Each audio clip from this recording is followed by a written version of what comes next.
일반 선택, 진로 선택 과목들이 있는데 이 과목 중심으로 선택을 해서 이상 공부해야 됩니다. 공부 못하는 학생은 역시 아는 문제만 풀었다. 나중에 수능 봤다. 모른 채로 그냥 넘어간 학생은 좋은 성적을 내지 못했다. 학교 성적 똑같아요. 모르는 걸 알아가는 공부를 하세요. 어려운 걸 피해가는 학생한테는 기회가 오기 어렵다는 거죠. 심지어 정시까지도 기회가 없는 경우가 많을 거다.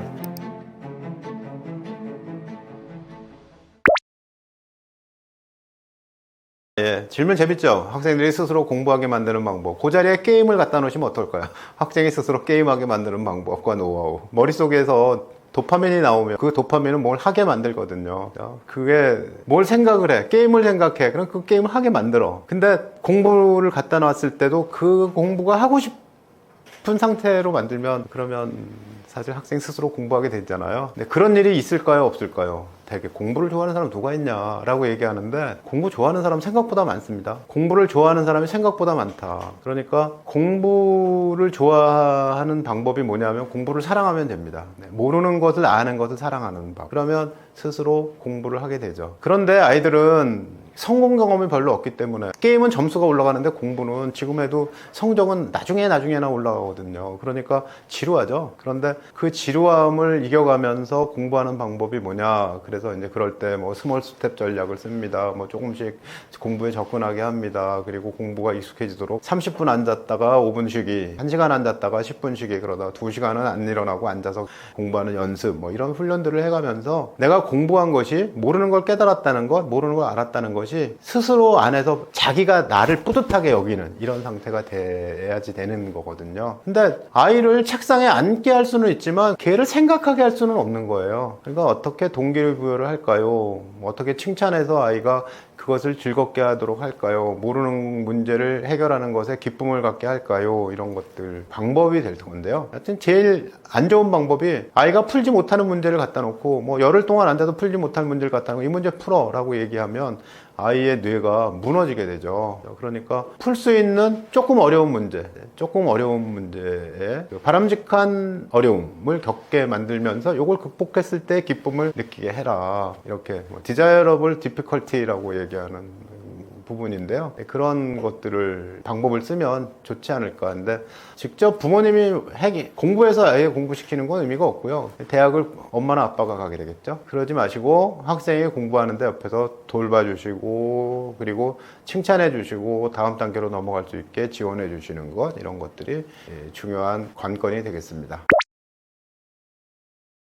현재 공부법 중에 제일 중요한 것은 자기가 배운 교과 지식, 개념 원리를 잘 알고 그리고 설명할 수 있어야 되는데, 그런데 이걸 오해하고 있으면 안 되거든요. 그걸 이제 오개념이라고 하는데, 지구는 둥글다 그러면 아이가 머릿속으로 지구는 둥근데 우리는 평평한 데 살고 있잖아. 그러니까 농구공처럼 생긴 지구에 쟁반 같은 판이 하나 얹혀져 있고 세상은 그 위에서 살고 있을 거야, 이렇게 생각한다. 이제 이런 것이 오개념인데, 오개념을 깨야 돼요. 그러니까 학생이 대수롭게 여기지 않지만 중요한 문제는 그런 오개념이 있나를 알아보는 거고요. 또 한 가지 문제는 외울 건 외워야 되거든요. 그런데 수학 시간에 근해 공식을 배웠어요. 그러면 근해 공식을 유도할 수 있어. 근해 공식은 뭐야? 설명할 수 있어. 근데 난 유도할 수 있으니까 뭐 그냥 유도할 수 있으면 되지 뭐 하고 넘어가면 나중에 근해 공식을 사용할 때 또 유도해야 되잖아요. 시간이 없죠. 외울 건 외워야 됩니다. 대개 모든 지식은 장기 기억에다가 저장해 놓고 필요할 때 얼른 꺼내서 써야 되거든요. 근데 아이들은 외우는 걸 싫어해요. 외운다는 건 일단 배울 건 잘 배운 다음에 복습해서 그것을 다시 리마인드를 해야지만 장기 기억으로 넘어가는데, 그런데 어떻게 하면 장기 기억에 저장할까는 뭐 굉장히 여러 가지 방법이 있으니까 그 얘기는 뭐 이 자리에서 할 건 아닌 것 같고요. 어쨌든 요즘 애들은 안 외워요. 뭐 물어보면 된다. 뭐 AI한테 물어보면 금방 얘기해 주는데 뭘 외워? 뭐 이렇게 얘기하잖아요. 근데 중요한 것은 내가 배운 것들을 개념 노트에 적는다. 개념 노트에 적은 다음에 확인을 하고 제대로 됐는지, 제대로 적었는지 확인을 한다. 확인하고 난 다음에 다음 단계 탐구를 한다. 탐구했는데 그때 개념 원리를 잘 능숙하게 적용할 수 있었는지 다시 한번 확인을 한다. 이런 단계를 거쳐서 공부가 이루어지는 겁니다. 근데 뭐 비효율적인 공부를 하는 학생들은 그렇게 하지 않는 거죠. 그냥 뭐 문제 풀고 모르는 것은 모르는 채로 두고 아는 것만 체크하고 넘어간다. 그리고 오답노트를 만들었다고 하는데 오답노트도 아는 것만 있어요. 왜냐하면 모르는 문제 안 풀었거든요. 그렇게 하면 시간은 가는데 성적이 안 오르는 거죠. 나중에 공부 습관을 나중에 고치면, 대학 가서 고치거나 아니면 성인이 돼서 고치면, 그러면 그때 가면 이제 동기부여가 많이 되어 있는 상태라서 좋아지는데, 근데 중고등학교 시절에는 성적이 안 오르죠. 왜냐면 아는 것만 했으니까.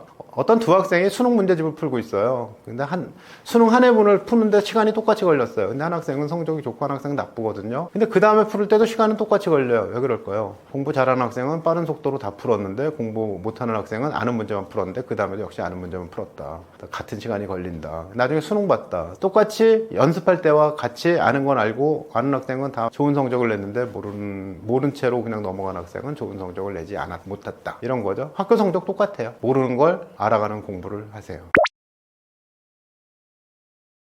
대학에서 원하는 선택 과목이라는 게 있는데, 그게 대학의 권장 과목이나 핵심 과목으로 발표를 했습니다. 근데 그 과목들을 선택해서 공부를 하면 됩니다. 문제는 그 과목이 공부하기 싫은 과목이라는 거죠. 인문사회계 쪽에서는 권장 과목, 핵심 과목을 제시한 게 경영, 경제 같은 경제 수학을 공부하는 학과는 미적분 2까지 공부해가지고 와라. 이렇게 되어 있어요. 간호학과 미적분 2가 필요할 거고, 의대 미적분 2가 필요할 거고, 공대 당연히 필요할 거고, 컴퓨터공학과 당연히 필요할 거고, 농생대도 필요할 거고, 그래가지고 미적분 2가 필요한 데가 있고 아닌 데가 있는데, 근데 이제 대학 입시에 유리한 과목, 대학 입시에 필요한 과목이죠. 필요한 과목을 미적분 2가 포함되어 있는 데라면 해라. 그건 어디서 할 수 있냐? 아니, 대학에서 보면 있다니까요. 대학에서 발표한 자료라고 학교에서 알려줍니다. 그러니까 하면 됩니다. 그 다음에 사회는 거의 없고요. 그 다음에 권장 과목이 없는 거죠. 사회 쪽으로 사회과학 쪽, 사회과학 계열, 그 다음에 어문 계열로 진학할 사람들은 국어, 영어의 기초 실력을 잘 갖춰야 되고, 그리고 사회 쪽에서 과목을 선택하면서 콘텐츠 있는 과목들 해야 됩니다. 예컨대 사회과제 탐구를 했어요와 그 사회문화를 공부했어요. 그럴 때 그 탐구를 하면 사회문화에 들어있는 내용 자체를 안 배우고 있게 되거든요. 그러니까 내용 있는 과목을 선택하는 게 맞다, 이렇게 얘기를 하겠죠. 그래서 내용 있는 과목을 선택해서 공부를 하면 됩니다. 과학은 물화생지의 진로 선택과 그 다음에 일반 선택, 진로 선택 과목들이 있는데, 이 과목 중심으로 선택을 해서 한 7과목 이상 공부해야 됩니다. 대학이 그렇게 얘기하고 있어요. 근데 생각해 보시면 알아요. 얘가 이제 화생공을 가려고 해요. 화생공을. 그러면 필요한 게 화학 2과목, 생명과학의 2과목, 그 다음 물리학도 해야 되겠죠? 공대니까. 물리학에 필요한 과목 2과목. 그러면 일반 선택, 진로 선택에 총 9과목인데, 그 중에서 꼭 필요하지 않은 과목 한 2개 빼면 7과목 정도가 됩니다. 그래서 그 정도 공부하면 된다, 이렇게 얘기를 하는데, 문제는 생명과학을 하려고 그래. 우리 학교 의대 가려고 하는 애가 많아. 그래서 거기 가면 의대 가려고 하는 아주 그냥 성적 귀신들이 있는데, 그 귀신하고 만나게 돼서 성적이 나빠질 거거든. 근데 내가 가는 길에는 꼭 생명과학이 필요해. 나 농생대 갈 거거든. 나는 바이오 할 거야. 근데 생명과학 필요해. 대신 나빠질 것을 감수하고 공부할까요 말까요? 대신 나빠져도 해야 되는 거죠. 문제는 그게 유리한 전략인데, 말이 이제 유리하다 그러면 점수가 좋아야 되고 등급이 좋아야 되고 이런 걸 생각하니까 어려운 걸 피해가야 된다고 생각하겠지만, 다시 말씀드려도 똑같습니다. 어려운 걸 했는데 잘한 학생, 어려운 걸 했는데 좀 못한 학생, 그 다음에는 어려운 걸 피해간 학생. 근데 어려운 걸 피해간 학생한테는 기회가 오기 어렵다는 거죠. 심지어 정시까지도 기회가 없는 경우가 많을 거다. 상위권 대학이라면 정시에도 기회를 안 줄 거다라는 얘기입니다. 독특한 공부법이라는 게 사실 지금은 독특한 공부법이라는 게 별로 없어요. 왜냐하면 독특한 게 너무 많아가지고. 근데 어떤 학생은 혼자 앉아서 공부하는 게 지루해가지고 비디오 틀어놓고 자기 걸 방송을 하는 거죠. 인터넷 방송을 해요. 유튜브로 생중계로 공부하면서 내가 공부하는 걸 외부에 공개하고 있다. 근데 이 방법이 벌써 어제 오늘 일이 아니에요. 브이로그라는 게 있었는데, 비디오 블로그죠. 그래가지고 거기에 자기 공부하는 것들을 공개를 합니다. 그러면 남들이 보잖아요. 우리가 왜 뭔가 큰 결심을 할 때는 소문을 내라고 그러죠. 근데 어른들의 경우에 난 담배를 끊을 거야. 그러면 소문을 내라. 나 담배 끊을 거거든. 나 담배 끊을 거거든 하고, 난 7월 15일을 맞이해서 담배 끊을 거거든, 8.15를 맞이해서 담배 끊을 거거든, 이렇게 소문을 내면 그때 자기를 인정하고 자기 일관성을 지키기 위해서 노력을 한다는 거죠. 그것처럼 내가 공부하는 방법을 보여주고 앉아있고, 공부하는 건데 내가 4시간 동안 꼼짝 안 하고 지금 여전히 공부하고 있는 중이야 하는 것들을 보여주는 방식으로 공부를 하면 집중도 더 많이 되고, 그리고 그리고 물 먹으러 일어나는 횟수도 많이 줄어든다. 그런 게 이제 독특한 공부법이라고 할 수가 있나 모르겠어요. 그 다음에 또 공부에서 개념 원리를 설명할 수 있어야 된다고 얘기를 하니까 엄마 앞에서 설명하는 학생들도 있거든요. 자기 방 유리창에다가 그 글을 써가면서 이제 선생님 놀이하는, 혼자 놀이하고, 그리고 그걸 녹화해가지고 다시 한번 보는 이런 것도 있고요. 엄마 앞에서 하는 건 좀 부담스럽다고 그래요. 왜냐면 틀리면 엄마한테 야단 맞을 거니까. 그것도 모르냐? 뭐 이렇게 핀잔받을 수도 있어서. 그래서 엄마 앞에서 하겠다는 하는 용기가 엄청 많은 거거든요. 틀려도 칭찬해 주세요. 틀려도 칭찬해 줘야지 다음에 아이가 자기가 완벽해져가지고 와서 다시 한번 하겠다고 얘기를 합니다. 뭐 그런 정도고요. 그다음 뭐 개념 노트 쓰는 건 너무 일반화가 되어 있고, 그리고 일단 탐구 활동을 하는 것까지가 일단 현재 공부법 안에 들어가니까, 그러니까 개념 원리를 잘 알고 뭐 개념 노트를 썼어요. 그러면 그 다음에 탐구 활동하고 탐구 록이 있어야 되겠죠. 탐구 기록물을 쓰고 거기에다가 했을 때 어려움 했을 때 앞으로 더 하고 싶은 것, 뭐 관련된 책을 읽었던 독후감 이런 것들을 잘 정리해 두면 그러면 대입에서는 크게 도움이 될 겁니다. 그 학원에 가지 않고 집에서 공부를 해야 되는 경우가 사실 고3이 되면 많죠. 사교육비를 보면 고등학교 2학년 때까지 사교육비가 막 증가하다가 고3이 되면 좀 떨어져요. 혼자 공부하겠다 이렇게 되는 거죠. 근데 사실 그 학생이 학원에 다니는데 국어는 왜 다니나요? 내신 때문에 다니나요? 수능 때문에 다니나요?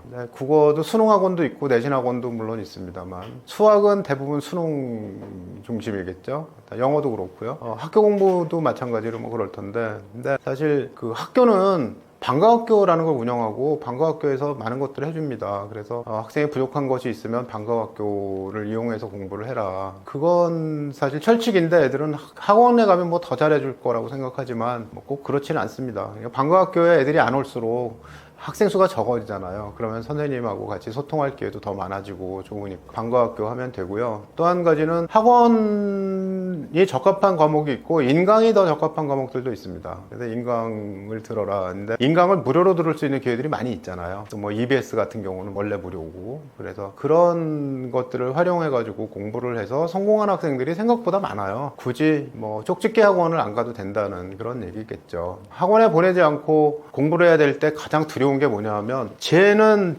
지금 뭐 5학년인데 중학교 때 우리 아들 친구들, 우리 딸 친구들은 다들 이미 중학교 때고 고등학교 나가고 있대. 이런 선행에 대한 거거든요. 만약 학원을 보내게 되면 선행을 하게 되고, 그 선행한 그룹에서 떨어지게 되면 사실 좌절하게 되고, 또 좀 잘하면 우쭐하게 되고 뭐 그렇잖아요. 근데 선행보다 더 중요한 건요, 현행을 잘하는 거예요. 지금 하고 있는 걸 깊이 있게 잘하는 것. 아이가 학원에 가서 선행학습을 너무 많이 하는 경우는 지금 하고 있는 것은 대충 합니다. 근데 고등학교 가서도 보면 얘가 중학교 단계에서 이미 고등학교 수학을 끝까지 다 띄고 왔다는 거예요. 그럼 잘 알아야 되잖아요. 근데 잘 몰라요. 그냥 수박겉 핥기로 알고 온 거죠. 그런 학원은 시간만 보내는 거다. 그러니까 학원을 안 가도 좋은 방법이 있는데, 좋은 방법 뭐냐면 지금 현재 하고 있는 것의 문제를 잘 해결하고 그 다음에 복습을 해야 됩니다. 예습보다 더 중요한 건 80%의 복습이다.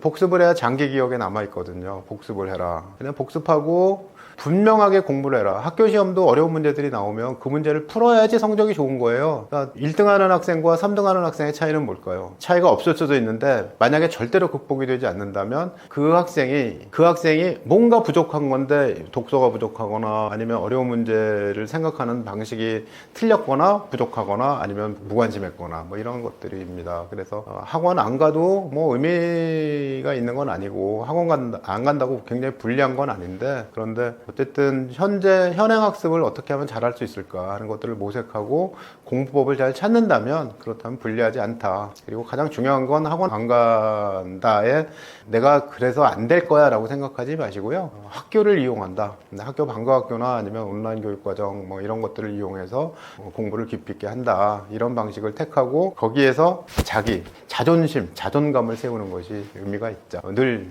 나는 학원도 못 가고 안 될 거야 이렇게 생각하면 진짜 안 되거든요. 되거든요. 근데 서울대학교에서 제가 입학사정관 할 때 입학한 학생들 중에 가정이 어려운 학생들하고 인터뷰를 했어요. 그랬더니 학생들이 굉장히 적극적인 거예요. 뭐 우리 아버지는 알코올 중독이었는데 학원은 무슨 학원, 뭐 혼자서 공부했는데 학교 갔다 와서 이렇게 책 읽고 공부하고 도서관 가서 공부하고 쉬는 시간에도 도서관에 하루에 한 번씩 꼭 가보고 이런 루틴을 만들어서 공부를 꾸준히 해가지고 성적도 좋고 꿈도 크고 이런 학생들이 생각보다 많았습니다. 어떤 학생은 미술이 하고 싶었는데요, 미술학원 갈 돈이 없어가지고 어떤 장학재단에다가 연락을 해가지고 저 장학금 줄 수 있어요 라고 몇 군데 물어봤더니 한 군데서 답이 와가지고 거기서 미술학원 갈 수 있는 돈을 지원해 주셔가지고 학원을 조금 다녔어요. 마지막에 미술학원 좀 다녔어요. 학교에서는 그걸 지도해 주지 않았거든요.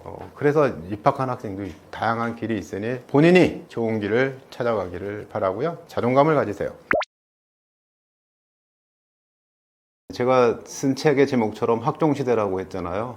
실제로 학생부 종합전형이 학교 교실에 미치는 영향이 상당히 좋거든요. 그래서 학생부 종합전형 중요하다 이렇게 생각을 합니다. 입시는 전형 요소로 나눠지는데요. 그게 세 가지가 있어요. 국가가 출제하는 수능이 있고요. 대학이 출제하는 논술이 있고 학교가 출제해서 점수를 매기는 학생부가 있는데 이 중에서 그 학생들이 개념 원리를 잘 이해하고 그것을 적용해서 현실의 문제를 해결할 수 있는 연습을 하고 그리고 발표하고 성찰하는 이런 단계를 거쳐서 그 학생이 성장을 하는데요. 이런 성장을 이룰 수 있는 과정을 촉진할 수 있게 하는 것이 학생부 중심 전형이에요. 그래서 국가 수준에서 40%를 정시 수능으로 뽑아라 이런 제약을 없애면 대학은 점점 학생부로 많이 뽑으려고 하죠. 그 학생들이 좀 더 여러 가지 지표가 좋거든요. 뭐 내신도 좋고 성실하기도 하고 원하는 학과를 준비해서 들어오기도 하고 그러니까요.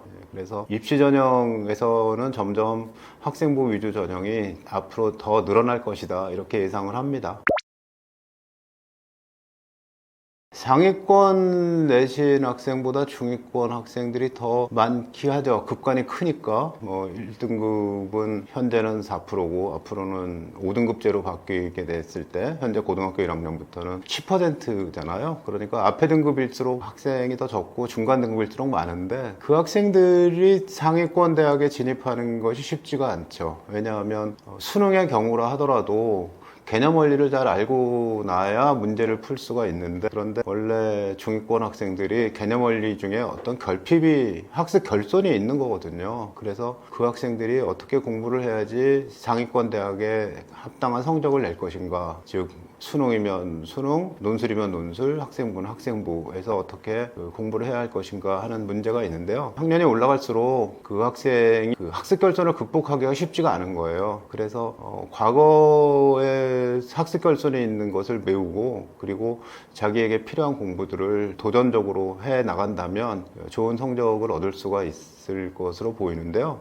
그러기 위해서 목표를 너무 높게 잡지 말고 조금씩 한 계단씩 올라가는 이런 전략을 통해서 성적을 일단 올리는 것이 뭐 수능의 예상 성적을 올린다든가 뭐 학생부에 필요한 성적을 올린다든가 뭐 이런 전략이 필요하죠. 또 한 가지는 꼭 그 최우수 대학이라고 하는 데만 가치가 있는 건 아니거든요. 그러니까 자기의 성적에 맞는 대학을 갈 것인가 적성에 맞는 대학을 갈 것인가 하는 이 문제가 있는데 그런데 성적을 올려서 성적에 맞는 대학을 가는 방법도 있지만 자기가 어떤 적성에 맞는 대학을 찾아서 자기가 공부를 제대로 할 수 있게 그렇게 노력을 한다면 그 이후 단계에서 즉 뭐 편입을 한다든가 대학원을 간다든가 하는 그런 단계에서 훨씬 더 학생의 자기 능력을 업그레이드 할 수 있는 기회들이 옵니다. 그래서 지금 당장 나는 공부 못해, 나는 지금 당장 조금 성적이 떨어져 가지고 힘들어 이렇게 생각하지 말고 조금 더 높은 목표를 향해서 성취할 수 있는 것을 향해서 노력을 해야죠. 수시는 6군데를 쓸 수 있게 한 것이 이게 수시 전형은 점수만 가지고 딱 떨어지는 그런 전형은 아니거든요. 그러니까 학생부 위주 전형이거나 논술 위주 전형이라는 것이 내가 붙은 학생들이 왜 붙었는지 떨어진 학생들이 왜 떨어졌는지를 아주 명확하게 알 수가 없어요. 그에 반해서 수능은 떨어지면 점수가 모자랐구나, 그게 다잖아요. 분명하죠. 커트라인이 이 점수인데 내가 그 점수에서 0.1점 모자라서 떨어졌어, 아까워, 뭐 이렇게 되는 전형이잖아요. 그러니까 정시는 점수를 가지고 지원할 수 있으니까, 그러니까 가나다군 중에 지원을 하면 되는데, 그런데 수시는 6군데를 준 거죠.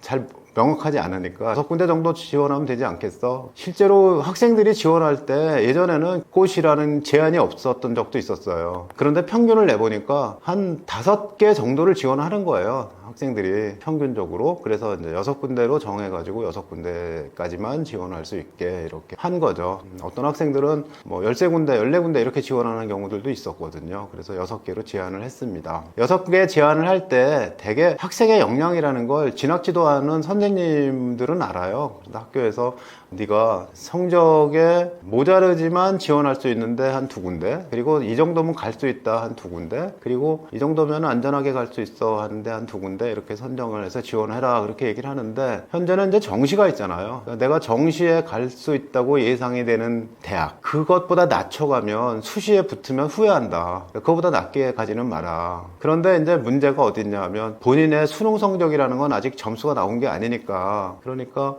내가 모의고사 봤는데 이 정도 갈 수 있을 거야 라고 생각해서 거기에 맞춰가지고 그 이상의 대학을 지원하게 됐을 때 본인이 맞을 수 있는 정시 성적을 과대평가할 수 있다는 거죠. 그래서 그 부분도 전문가에게, 학교에 진학지도하는 선생님, 담임 선생님이 전문가십니다. 그분들하고 일단 상의를 해서, 그래서 자기가 갈 수 있는 대학 라인을 정하고 그 이상에서 몇 군데 지원하면 그러면 좋은 결과를 얻지 않을까 하고 생각이 됩니다. 일단 떨어져도 후회가 없어야 되는데요, 붙은 다음에 후회를 하면 고민이잖아요. 붙었는데 내가 붙고 나서 보니까 내가 여길 다니면 뭐하지, 이런 생각이 들면 안 되니까 그 부분을 좀 잘 고려해 가지고 지원을 하는 것이 좋고요. 또 한 가지는 유리하다는 말보다 가장 유리하게 지원할 수 있는 방법이라고 물어보셨는데, 유리하다는 말보다는 더 중요한 것이 나에게 맞는 전형, 나의 미래에 도움이 되는 지원, 이렇게 이루어져야 됩니다. 그러니까 유리하다는 내가 이 점수를 가지고 이것보다 조금 더 높은 대학을 가게 되는데 과는 내가 원하는 과가 아니었어, 이렇게 되면 그게 유리해 보이지만 사실 궁극적으로는 유리한 게 아니거든요. 대학 가서 갈등하게 되고, 그리고 대학 다시 가야 되나 보다, 뭐 이런 생각이 들 수도 있죠. 어쨌든 유리하다는 고민을 좀 해봐야 됩니다. 학생부 종합전형으로 대학을 갈 수 있는 방법인 거죠. 학생부 종합전형에서는 수능체제를 부여하는 데가 별로 없어요. 그래서 안 봐도 됩니다. 벌써 꽤 오래됐는데요. 10년 전에도 서울대학교 지원자 중에, 일반 전형 지원자 중에 수능체제가 없으니까 수능을 아예 응시하지 않는 학생들이 그때도 있었어요. 지금도 있고요. 그 다음에 동국대나 건국대는 학생부 교과전형에서도 수능체제를 반영하지 않아요. 안 봐도 되죠. 그러니까 수능을 안 봐도 대학에 갈 수 있는 길은 뭐 꽤 있다. 학생부 종합전형으로 뽑는 비중이 그 주요 대학의 경우는 현재도 40% 수준에 이르니까, 정시 40%, 수능, 그리고 수시 40%는 학생부, 그다음에 논술에서도 뭐 수능 체제가 걸려 있지 않은 데가 있는데, 근데 논술 전형에다가 운명을 거는 건 좀 그렇죠. 왜냐하면 경쟁률이 너무 높아가지고 붙을 수 있는 가능성이 높지는 않거든요. 그러니까 학생부 종합전형으로 간다. 그럼 학생부 종합전형은 뭐냐인데, 학교 공부 열심히 하는 거예요. 아주 간단히 말씀을 드리면 학교에서 교과 지식과 개념과 원리를 배웁니다. 그러면 그 교과 지식, 개념, 원리를 배우는 사이에 본인이 분명하게 알고 있어야지 다음 단계로 넘어가는 건데요. 분명하게 알고 있는 것을 대개 90% 이상 증명하는 것이 설명할 수 있다예요. 설명할 수 있으면 그 다음 단계로 넘어가서 그것을 바탕으로 해서 탐구 활동을 하는 거죠. 어떤 문제에 적용을 해서 개념 원리를 적용해서 문제를 해결하는 연습을 한다. 그 다음 단계는 발표하고, 마지막 단계는 발표한 다음에 성찰하고, 이제 이런 그 과정을 학교에서 쭉 이끌어 주는데, 그 이끌어 주는 과정을 잘 따라가는 것이 학생부 종합전형 준비입니다. 학생부 종합전형 준비는 별게 없다. 수능 문제 풀고 오답 노트 만드는 것은 수능 준비잖아요. 만약에 수능 준비 방법으로 학생들이 공부했다면, 그렇다면 대학은 당연히 수능으로 뽑죠. 굳이 학생부 성적으로 뽑아야 할 이유가 없잖아요. 근데 학생부 공부라는 건 국가 수준 교육과정에서 개념 원리를 잘 이해하고, 개념 원리를 이해한 다음에 그것을 적용해서 문제를 해결하고, 그게 문제 해결 단계가 탐구거든요. 탐구하고 발표하고 성찰한다. 이 과정을 잘 따라가는 것을 말합니다. 내신 중위권 학생들이 수시에 지원할 수 있는 유리한 방법은 무엇일까요? 인데 이게 문제는요, 수능이든 내신이든 그 전년도 성적이 공개가 되어 있어서 대부분 너는 성적이 이 정도 되니까 이 정도에 갈 수가 있어요 라고 이야기를 하죠. 그러니까 내신 중위권 학생들도 어딘가 수시에 지원하는 가이드가 있어요. 또 한 가지는 그 모든 대학이 모든 과목을 다 반영하지는 않거든요. 예컨대 뭐 동국대 같으면 상위 10개 과목의 내신을 교과 전형에서 반영합니다. 그러니까 10개만 1등급이면 최상위권이잖아요. 내신 중위권의 학생들은 세 가지 유형이 있는데, 자기가 지원하려고 하는 방향의 성적은 좋은데 다른 게 안 좋은 애들, 수학 과학은 좋은데 뭐 국어 영어가 아주 나빠요, 이런 학생이 있고요. 또 어떤 학생은 골고루 중위권인 학생도 있고, 어떤 학생은 지원하는데 오히려 성적이 안 좋고 다른 게 좋아요, 뭐 이런 학생들도 있어요. 그래서 그 학생들이 실제로 그냥 중위권이다에만 초점을 맞출 일이 아니고, 내가 중위권이지만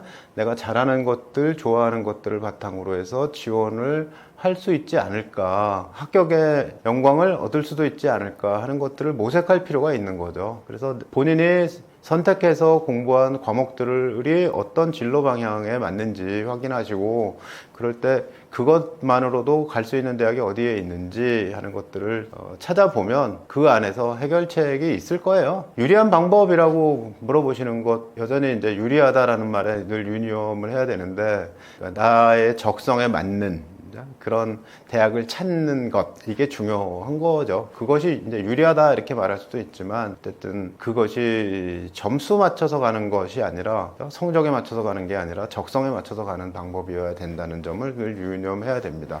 끝까지 고민해야 될 건 붙으면 다닐까? 이거죠. 제가 그 서울대 가는 공부 로드맵이라는 책, 그 위에 제목에 학종시대라는 게 있는데, 여러 가지 지금 현재 교육제도나 학교 생활에 대한 뭐 오해를 바로잡고 이해를 돕는 이런 내용의 책을 썼습니다. 제가 2015 개정교육과정을 만드는 팀, 혹은 2013년 현재 대입제도를 만드는 팀, 고교학점제를 만드는 팀, 이게 다 교육부에 있었던 팀인데 거기에서 참여를 했었거든요. 좀 더 정확한 정보를, 혹은 정책의 의도가 무엇인지를 설명할 수 있으니까, 그러니까 이런 얘기를 하게 됐고요. 더군다나 이제 학교에서도 입시 지도를 오랫동안 해왔고, 또 서울대 입학사정관도 해봤고, 그래서 현재 실제적인 일에도 많이 들어가 있었죠. 마지막으로 드리고 싶은 말씀이 그거예요. 학생이 자존감을 가져야지만 모든 게 극복이 되고, 그리고 더 큰 꿈을 향해서 나아가게 됩니다. 이 자존감이라는 건 성공 경험에서 오거든요. 뭔가 나는 해봤어, 할 수 있어 라는 거죠. 나 할 수 없어, 나 하고 싶은 게 없어 라고 생각하면 자존감이 떨어집니다. 아이의 자존감이 어떻게 높아질까요? 어떻게 칭찬하면, 그리고 어떤 기회를 주었을 때 아이는 자존감이 높아질까요? 이런 것들을 좀 고민을 하시고요. 그 고민을 실행에 옮기시면 학생이 훌륭한 어른으로 성장하게 되지 않을까 생각이 됩니다. 자녀 교육에 너무 움츠리지 마시고 도전하시기 바랍니다.